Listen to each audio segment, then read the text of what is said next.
শুধুমাত্র ড্রেসিং টেবিলে লাগানো লাইট গুলো দিয়ে যদি পুরো ঘর আলোকিত হয়ে যায়, ব্যাপারটা ইন্টারেস্টিং না? তোমরা অনেকেই আমার ড্রেসিং টেবিলে লাগানো লাইট গুলো সম্পর্কে অনেক জানতে চেয়েছো। তো আজকে এটার পুরো ডিটেইলস তোমাদের সাথে শেয়ার করব। আসসালামু আলাইকুম এভরিওয়ান, কি অবস্থা সবার? I hope you are all doing really well. আমি অনেকবার আমার ড্রেসিং টেবিলের ভিডিও দিয়েছি, মানে রিল যখন ছাড়তাম তোমরা তখন হচ্ছে জিজ্ঞেস করতে অনেকে কমেন্ট বক্সে যে এই রিং লাইটটা আমি কোথা থেকে নিয়েছি, এটা কিভাবে সেট করতে হয় এন্ড ব্লা ব্লা। অনেস্টলি এটা লাগানোর পর আমার এত এত এত সুবিধা হয়েছে। লাইক আমি হচ্ছে যখন ফ্রন্ট ভিডিও গুলো বানাই তখন ঘরের লাইট অফ করে জাস্ট হচ্ছে এই লাইটটা জ্বালালে এত সুন্দর আসে ভিডিও। আর সবথেকে ইন্টারেস্টিং ব্যাপার হচ্ছে আমি যেই প্রাইসে এটা কিনেছি টাকা উসুল তো হয়েই গেছে, তার উপর আমি 3-4 বছর যাবত এটা ইউজ করতেছি, আলহামদুলিল্লাহ কিছু হয়নি। চলো তোমাদেরকে দেখাই এটা কিভাবে সেট করতে হয়। আর যেহেতু আমারটা তো অলরেডি লাগানো আছে, আমি আমার বোনের ড্রেসিং টেবিলে এটা লাগিয়ে দেখাবো। আমি নিয়েছি 10 পিসের একটা মিরর লাইট, আর এটা তোমরা পেয়ে যাবা ফার্স্ট ব্লাশ পেজে, ক্যাপশন আমি পেজের নামটা দিয়ে দিচ্ছি। এখন আমি এটা খুলে দেখাচ্ছি তোমাদের। এটা সুন্দরভাবে তারের সাথে পেঁচানো থাকে আর কি, তোমার খুব কেয়ারফুল এটা খুলতে হবে। আর দুই ভাবে হচ্ছে লাগাতে পারবে, একটা স্টিকার দেওয়া আছে, আর এটার নাম বলতে পারছি না, এটা মূলত তোমার আয়নাতে লাগাতে হবে, আর স্টিকার গুলো হচ্ছে কাঠের উপর লাগাতে হবে আর কি।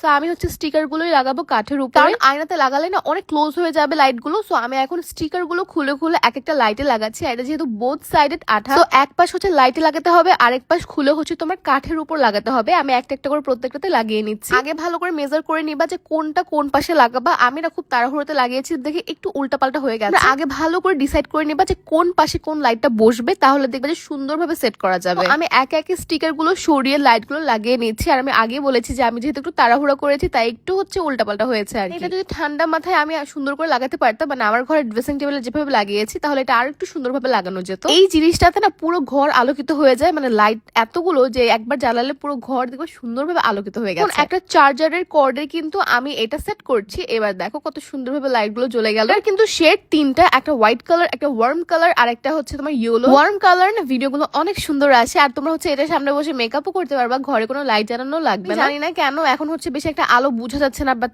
এত আলো প্রবাবলি হচ্ছে বাইরের ঘরের লাইট গুলো জ্বালানো, তো এই জন্য হচ্ছে আলো একটু কম বোঝা যাচ্ছে। আমি আমার ঘরের ড্রেসিং টেবিলের লাইট গুলো জ্বালিয়ে কিন্তু দেখিয়ে দিয়েছি কত আলো। তো এটা একটা বেস্ট পারচেস হতে পারে তোমাদের জন্য, 3-4 বছর অনায়াসে ইউজ করতে পারবা। So yeah, that is it for this video. আপনারা সবাই অনেক বেশি ভালো থাকো।